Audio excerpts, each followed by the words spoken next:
Okay, so now we're on the last lab, Lab 8, feedback and stability of the CMOS amplifier. This lab is basically doing what we did for Lab 7, the Bode plots of the diff amp with the output stage. You're doing it 3 times with different variations on the circuit each time. And we're seeing how those changes affect the where the poles are located and how that impacts our low frequency gain and phase margin and unity gain frequency and things like that. So the first circuit that we're constructing here is basically the same as before, but we've gotten rid of the output resistor, the load, and we just have a 10 picofarad capacitor to ground. So that's slightly different than what we had previously. So let me open up that project since I've already got this done. Okay. And I actually have this set up for the last part of the lab. So let me delete some components here real quick. I should have done this ahead of time.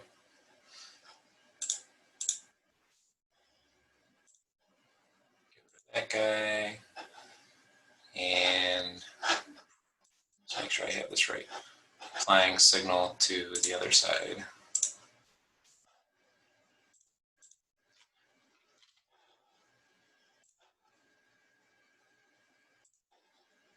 Connects over here, here, here. And this connects to VCM, which is just 0 volts.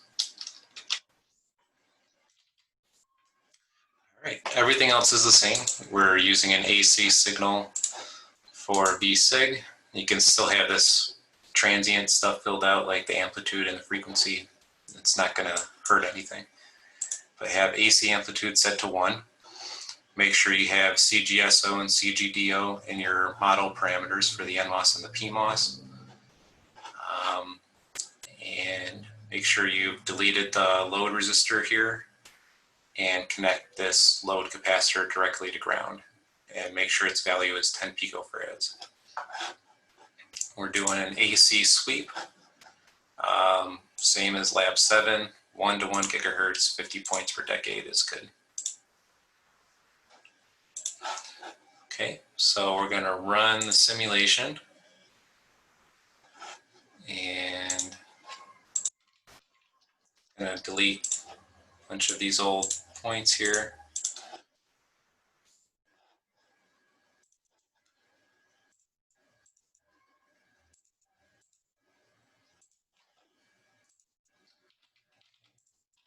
And this is the Bode plots for the output node, VO2. You'll notice the gain has increased a little bit compared to what we had in Lab 7. That's because we've gotten rid of the load resistor.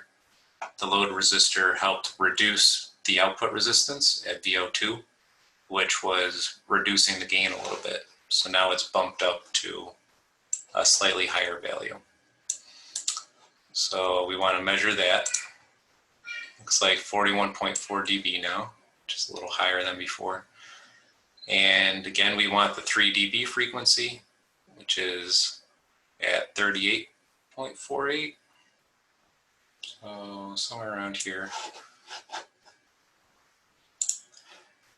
Let's do that. And unity gain frequency. So when the gain crosses 0 dB, which is close to here, and get another marker there, 65 megahertz.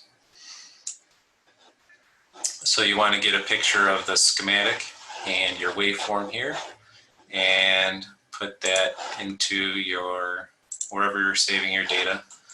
So you can put it here if you're using this Excel file, your schematic and your Bode plot. And you want to measure the same things you did for Lab 7. Low frequency gain, 41.48 decibels. First pole is at 3.76 megahertz. F unity is 65 megahertz.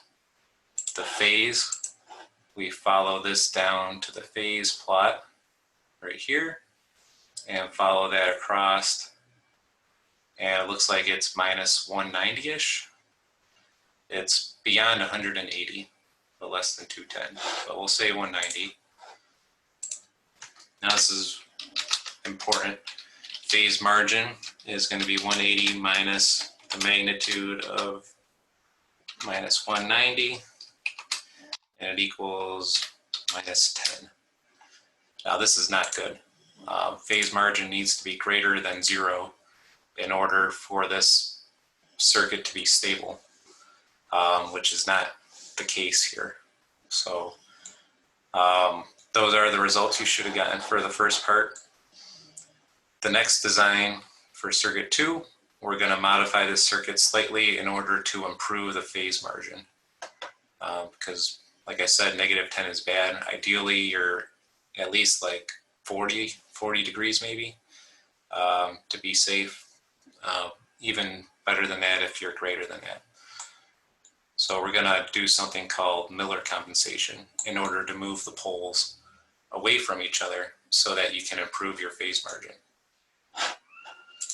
So if I go back to this document and we scroll down, the next part is adding an R and C here in order to move the pole locations.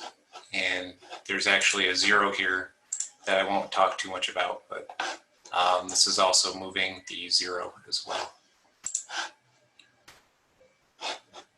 So go here, let's add a resistor, and I'm going to rotate them. And we need a capacitor, and rotate. And wire them up.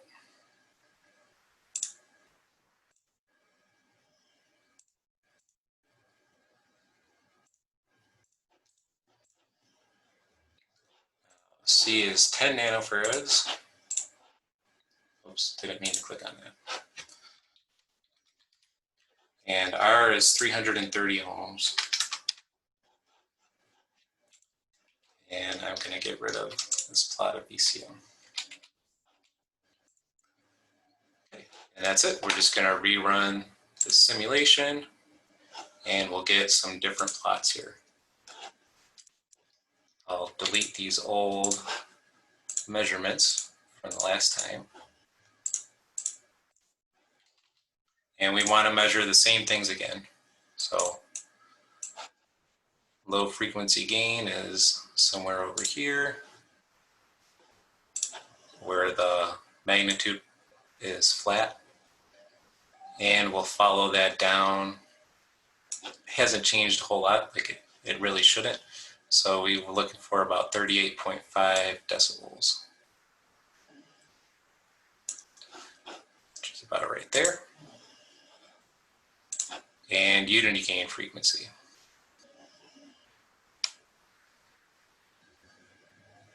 Which is about right there.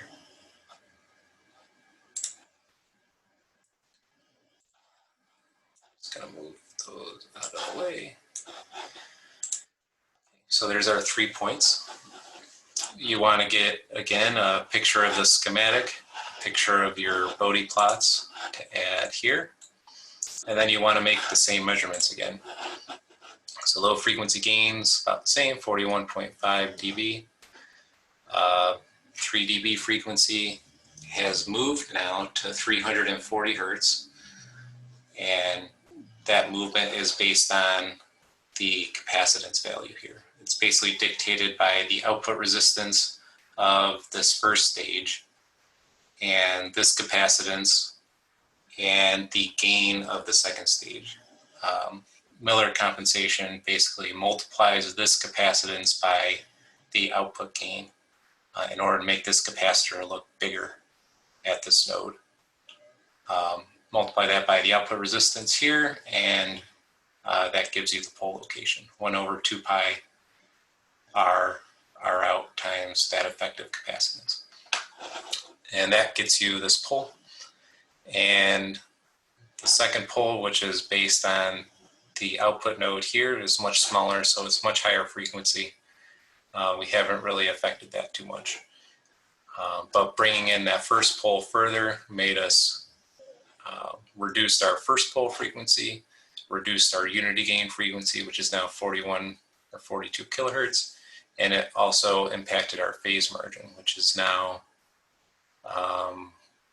it's going to be better. So if we follow this up, our phase at unity gain is somewhere around minus 100 maybe, minus 100 degrees.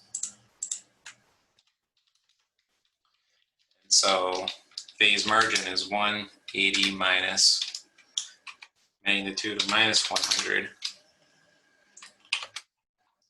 which equals 80 degrees. Much better than it was before. So that's why you add Miller compensation in order to make the amplifier stable. And the last part of the lab is to add feedback, which is meant to stabilize the gain. The gain of this circuit is a function of GMs and ROs, which change a bit over process corners. When you do this in silicon, the transistors aren't always going to be the same modeling parameters as listed underneath here. They're going to fluctuate a bit by like 20% possibly. So just because KP is 25 microsiemens here, or microamps per volt squared, doesn't mean that you will get that in real silicon, in addition to higher order modeling parameters and things like that. Same thing with resistors. Resistors have quite a bit of tolerance, so do capacitors.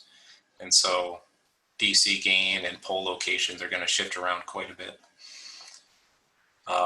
So in order to desensitize the gain component of this amplifier, we add feedback to it.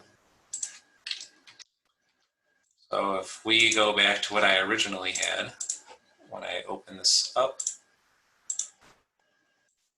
we need to add 2 resistors.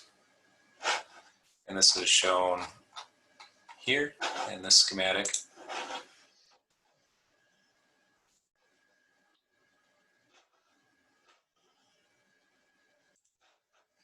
So we want one between the output and the input, and then another one over here somewhere. I'll put them.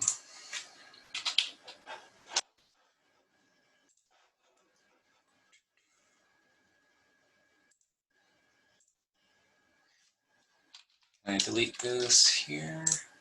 Okay. So the input signal in this case isn't going directly to the gate of the input pair. It's going to go into one of the resistors. And this connects to the output.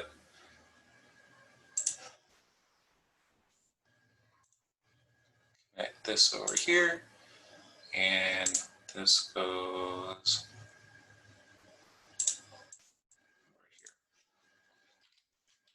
here. Okay. And what values do they use? 1K and 10K. 1 kilo ohm and kilo ohms. Now, from a first order, what does this circuit look like?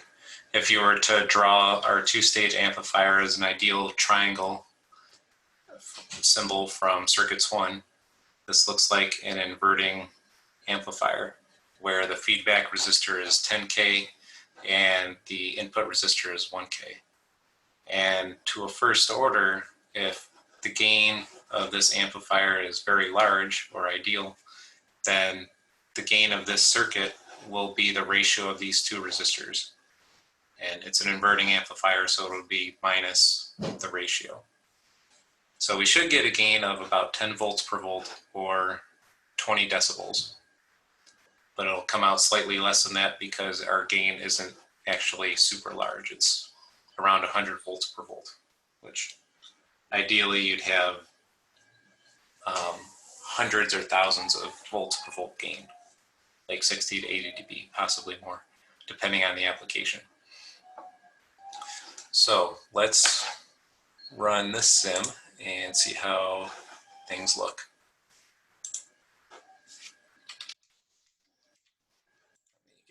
these old markers.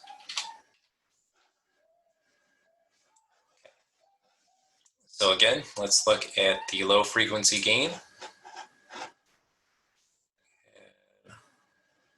Cursor, looks like it's 19 dB, which is close to the ideal value of 20. 6 dB or 3 dB below that will be 16 decibels, which is around here. Well, around here. And that'll be a little bit different than it was before. And unity gain frequency should be about the same. It shouldn't have moved. So let's put a cursor there. Okay.